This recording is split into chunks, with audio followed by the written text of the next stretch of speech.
Environ 7 jours, j'avais fait une petite intervention pour un peu expliquer mon témoignage. Euh, je vais essayer d'ajouter aujourd'hui une petite partie, mais avant tout, je vais rappeler ce que j'avais dit la semaine passée. Donc, pour être bref sur ce que j'ai dit, j'ai rencontré, en fait, dans mon parcours dans le Tasawwuf, deux catégories de personnes, deux catégories de tariqa. Celles qui m'ont pris la main, avec lesquelles j'avais aucun problème pour prendre la bay'a, et d'autres avec lesquelles il fallait beaucoup de conditions avant de prendre la bay'a chez eux, donc ils m'ont jamais pris la main, donc voilà. La première catégorie, j'ai expliqué la semaine passée que j'ai essayé d'arroser cette graine qui m'avait mise dans le cœur par beaucoup de dhikr. Et malheureusement, après 2-3 ans, je me suis aperçu que les résultats étaient vains. Et je pense que c'est pas de ma faute, puisque j'ai respecté, on va dire, à la lettre ce qu'on m'avait demandé. Et j'avais aussi expliqué la semaine passée qu'il y a des jours où même dire la ilaha illallah était devenu difficile pour moi, tellement j'en avais dit dans la journée, et que j'en étais dégoûté de le dire, tellement je l'avais répété et répété, pour justement faire pousser cette graine. Les autres, avec lesquels je n'ai pas pris la bay'a parce qu'il faut trop de conditions, ou je ne sais pas exactement pourquoi, j'avais dit aussi que je leur laissais le bénéfice du doute, qu'ils ont quelque chose à donner et à apporter. Donc pour cela, ça je peux rien dire contre eux, puisque j'ai pas de preuves. La première catégorie, oui, parce que j'ai fait des efforts et je n'ai rien eu. Donc ça, c'était une période de 4 ans, en fait. Je vais ajouter un détail sur personnel, on va dire, juste pour que les gens expliquent, pas pour parler de moi, mais juste pour les gens, juste pour que les gens comprennent. Quand on me rencontrait dans la rue des gens qui ne m'avaient pas vu depuis plusieurs années, ils me disaient « Ah, Mustapha, mashallah, bismillah, salam alaikum, t'as pas changé. » Alors j'ai rencontré pas mal de personnes qui me disaient « Ben voilà, Mustapha, mashallah, tu changes pas, tu bouges pas. Effectivement, Mustapha, il grossit pas, Mustapha, peut-être il prend pas beaucoup de rides. » Malheureusement, moi, dans ma tête, je me disais, le problème c'est ça, le problème c'est que je ne change pas. Et pour eux, c'était quelque chose de bien que je ne change pas, mais pour moi, c'était quelque chose de bizarre. Parce que normalement, dans l'islam, il faut changer. Dans l'islam, il faut évoluer, il faut aller vers le bien. Il faut... Et donc, moi, j'étais pas avec les mêmes paramètres de mesure par rapport à eux. Eux, c'était des mesures physiques. Et moi, c'était plutôt des mesures intérieures. Des changements intérieurs. Et eux, ils étaient sur des changements extérieurs. Alors, de l'extérieur, je ne changeais pas, ni de l'intérieur d'ailleurs. Donc, j'avais déjà un petit souci à l'époque par rapport à ça. Et effectivement, je me suis rapproché de la partie de Tasawwuf. J'ai tellement entendu de mal sur ça, tellement entendu de mal pendant 20 ans. J'ai eu des chirs qui se réclament d'une tendance assez rigide. J'ai entendu les choses les pires sur le tasawwuf, sur le soufisme en général. Ce qui veut dire que après 20 ans, je n'ai même pas essayé de regarder cette voie. Voilà. Malheureusement, dans l'islam, il y avait 3 choses. Il y a l'aqida, notre croyance en Allah. Ensuite, il y avait le tasawwuf, la chose qu'on ne voulait pas, que je ne voulais pas regarder. Mais malheureusement, à la fin, il ne restait plus que ça aussi à explorer dans l'islam. Parce que moi, je ne cherche pas ailleurs, je ne cherche pas en dehors de l'islam. Il n'y a que l'islam qui m'intéresse. Donc voilà, c'est un petit peu comme ça que je me suis un peu rapproché du tasawwuf, du dhikr tout simplement, pour essayer de me purifier intérieurement. Pour faire encore une petite comparaison par rapport aux autres turuq, mais je ne vais pas parler des autres turuq, je vais parler que de la mienne. Parce que les autres turuq, elles sont connues Et certainement les gens savent beaucoup mieux que moi comment ça se passe ailleurs, mais moi je vais simplement parler de ma tariqa. Je suis arrivé ici avec beaucoup de préjugés. Je voyais des choses à travers YouTube, là, des drapeaux, des chapelets un peu bizarroïdes, des gandoras multicolores. Voilà, beaucoup de préjugés dans ma tête. Bon, il y a d'autres que je ne vais pas non plus dire. Je pourrais peut-être en dire un seul pour parler du shir. Bon, je le voyais un peu gros, et puis moi, machallah, je faisais beaucoup de jeûnes, et puis je me disais, voilà, c'est bizarre un shir quand même, qui se dit wali et qui est un peu gros. Donc pour moi, un shir, il doit être plutôt fin, puisqu'il doit plutôt être un ascète, il doit plutôt faire beaucoup de jeûnes. Donc il ne doit pas grossir normalement. Voilà, des visions un petit peu bizarroïdes. Et je me suis dit, quand je serai là-bas, je lui poserai ces questions, les choses qui me semblent un peu bizarres. Mais je ne me suis pas arrêté sur tous ces préjugés que j'avais en tête, parce que ça allait me mettre encore des barrières, et donc je me suis dit, si moi qui adore Allah, pas pour les yeux des gens, pas pour qu'on dise de moi, mashallah, je mets une belle gondora, je mets une barbe, je dis beaucoup de hadiths pour qu'on dise de moi, mashallah, Mustafa, il est pieux parce qu'il porte la gondora, il fait la sunna, et il dit beaucoup de hadiths, et puis il lit beaucoup le Coran, et il fait beaucoup de jeûnes. Non, c'est pas pour ça que je suis venu ici. Moi, j'adore Allah uniquement, et je me moque de ce qu'on dira de moi. Après cette vidéo, ou même avant déjà. Donc c'est pas un problème cette vidéo. Donc j'ai passé tous ces préjugés et je suis venu ici. Je me suis dit, si vraiment, voilà, il y avait deux choses. Ou bien je me suis dit, parce que Shir prend des engagements. Il dit, vous venez, vous prenez ma main et vous voyez. Ça c'est la spécificité de cette tariqa. Il n'y a personne, j'ai entendu personne qui dit ça. Vous venez, vous prenez ma main, vous voyez. Ça c'est le résultat. J'ai pas entendu ça nulle part. Alors je me suis dit, ça faut vraiment être culotté pour parler un peu en langage courant. Pour oser dire ça, il faut vraiment. Ou alors, moi il y avait deux choses dans ma tête. Ou alors c'était la big arnaque, ou alors c'est quelque chose de vrai. Bon, voilà, moi je suis arrivé ici après, avec tous ces préjugés en tête. J'en ai d'autres, la liste est longue. J'ai rencontré le Shir une journée et le lendemain, donc on va dire 2 jours. J'ai pas eu le temps de lui poser toutes ces questions. J'ai pas eu le temps de lui parler de tous ces préjugés. Parce que je me disais que si vraiment c'est un Shir, un wali, si vraiment c'est ça, il va arriver à me faire disparaître tout ça de ma tête en un claquement de doigts. Et c'est pas une expression, c'est vraiment comme ça.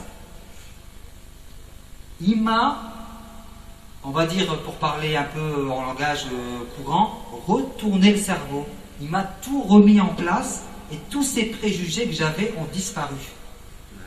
Alors je ne vais pas vous dire comment, je ne vais pas vous dire pourquoi, mais c'est comme ça. Ça c'est sa force. Sa force qui est comme ça. Donc je disais que cette spécificité de cette tariqa, c'était la vision. On voit des choses. Shir nous montre des choses. On prend sa main, on voit.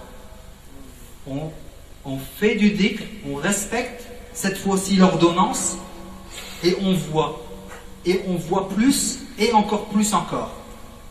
Donc il y a 7 jours qui s'est passé depuis la dernière vidéo. 7 jours. La semaine passée, j'aurais pu vous dire, je vois de la lumière. Mais 7 jours plus tard,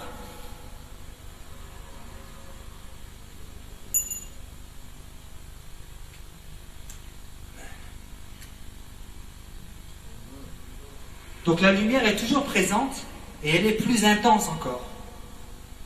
Donc pour revenir un petit peu à ce que je disais au début, cette fois-ci j'arrose, mais il y a des résultats.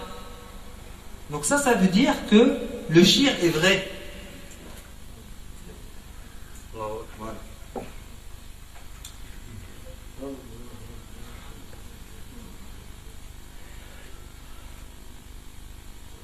J'ai aussi lu beaucoup d'histoires extraordinaires.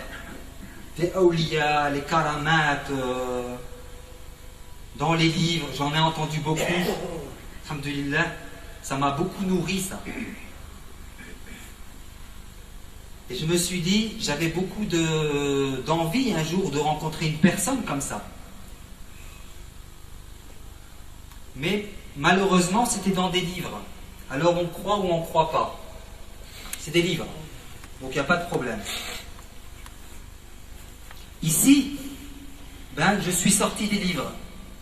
Alors des histoires comme ça, j'en ai rencontré. Alors on va les mettre au même niveau que les autres. Au même niveau que les autres. On ne va pas mettre plus. Simplement le même niveau.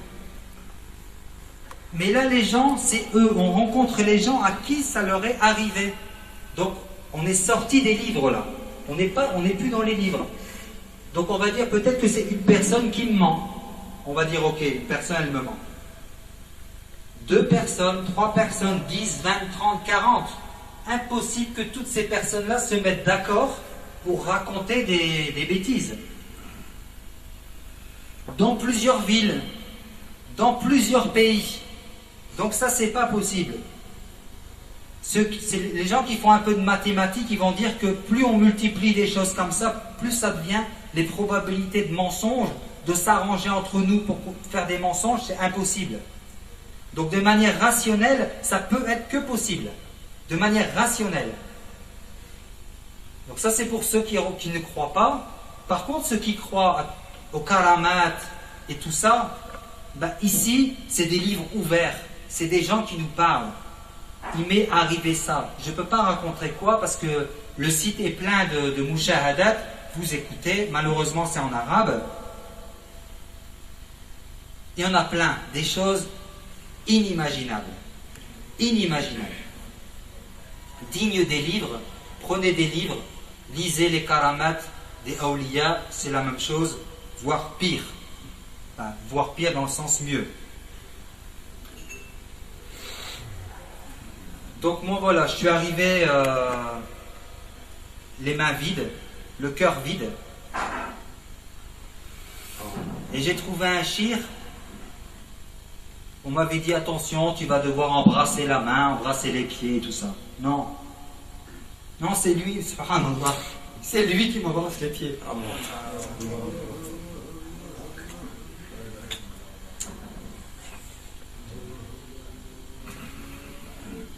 Il embrasse les mains de tout le monde.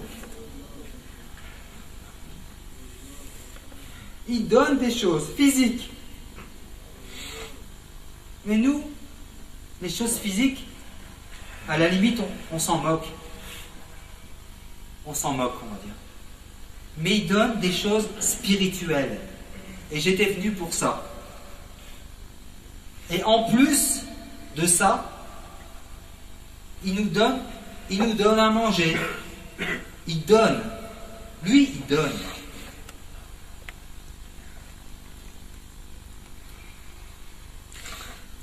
Alors, je ne peux pas faire de comparaison, mais toute petite chose. J'ai entendu, j'ai pas vraiment vu, mais j'ai entendu qu'ailleurs, les gens donnaient, certainement ils reçoivent. Je ne veux pas te faire de jugement sur ça. Mais quand je suis arrivé ici, le premier jour ou le deuxième jour, Shir, il a tout de suite mis les choses à plat. Il a dit, nous on est tous des zéros. On ne vaut rien. La seule valeur qu'on a, c'est quand on reconnaît Allah. Donc on nous tous des zéros et il m'a dit, toi t'es zéro, lui c'est zéro, lui c'est zéro, moi je suis zéro. Mais à la fin, qu'est-ce qu'il nous donne? Il nous donne Ahadun Ahad. Donc lui, son équation ici, ou l'équation ici, c'est quoi? C'est 0 plus 0 plus 0 plus 0 égale 1 ici. Alors, et il nous promet quoi comme récompense? Eh bien, il nous promet rien. Il n'y a pas de récompense ici. C'est pas la tariqa de la récompense ici. On n'adore pas Allah ici pour le paradis, ou on n'adore pas Allah ici pour l'enfer.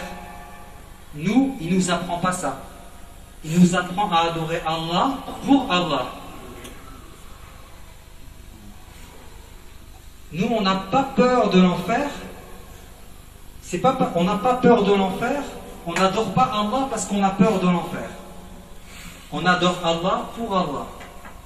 Et on n'adore pas Allah parce qu'on aime le paradis. On adore Allah pour Allah. Donc la récompense, c'est ni l'enfer ni le paradis chez nous. La récompense, c'est rien du tout. C'est encore une fois zéro. Donc l'équation, elle est très simple ici. On est zéro. Si on n'est pas zéro, il nous apprend à devenir zéro. Et quand on deviendra un vrai zéro, là, on connaîtra vraiment tawhid, ce que ça veut dire.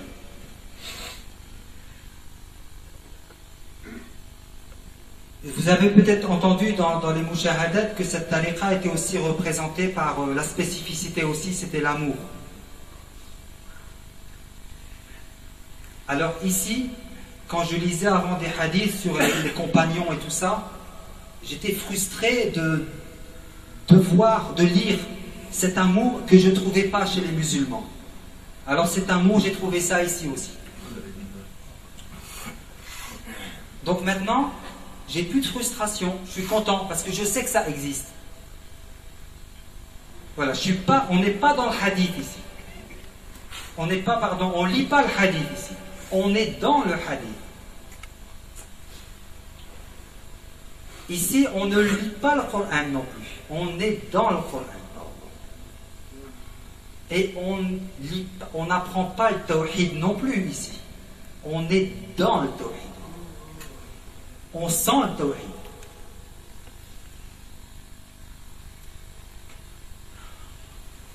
Les engagements du shir, ils sont clairs. On prend sa main, on voit. Celui qui ne voit pas, c'est pas son disciple. C'est des engagements qui sont forts. Moi, ce qui m'intéresse, c'est simplement ceux qui cherchent vraiment la vérité et qui adorent Allah et qui le recherchent sincèrement, pas pour le regard des autres. Vraiment qui le recherchent sincèrement. Parce que moi, j'étais vraiment perdu. Depuis 25 ans. 25 ans, je suis dans l'islam.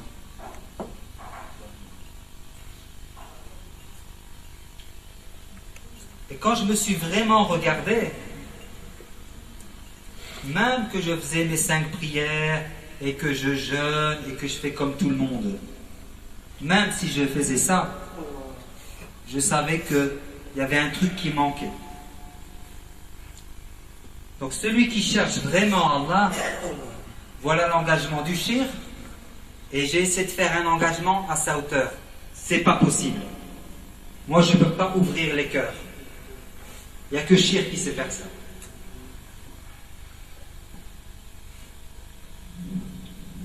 Assalamu alaikum wa rahmatullahi wa barakatuh.